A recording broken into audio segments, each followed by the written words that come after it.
I arrived, I actually came as a temp, would you believe? And then I was offered the job permanently. A few months later I went away and came back in and was offered the job permanently.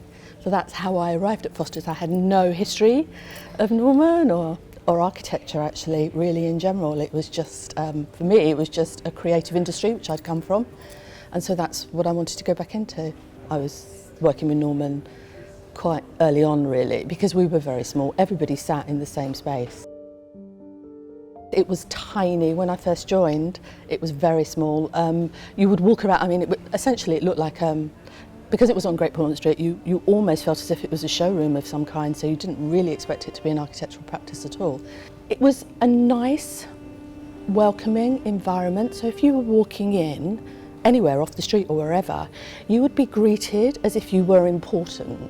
And that's where the experience started. I was working very closely with all the architects, and the great thing about the practice and about the feeling that I always got was that didn't matter what you did in the practice, you were always involved in the energy. So you became part of that family and that group, and you were included and listened to.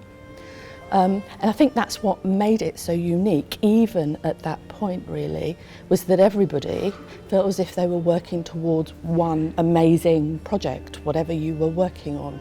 You were all contributing to that. The culture is honestly fantastic. It is like an educational establishment in that respect, and I think that's what keeps people here. You work incredibly hard here at all levels, and you wouldn't come here unless you felt that when you walked in the door. And it's definitely you either love it or you don't, and you're into it or you're not. I guess started to change more when the studio structures were put in place, so when the 6 studios were put in place, and it started to really grow.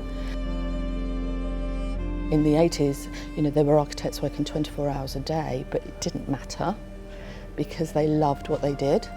And I think within the architecture that is still the case. I think that's what keeps people here, and that's why we end up with such amazing buildings, because the culture is such that they know that there are very few practices that can, if any, that can produce what we do or design what we do and get to where we are.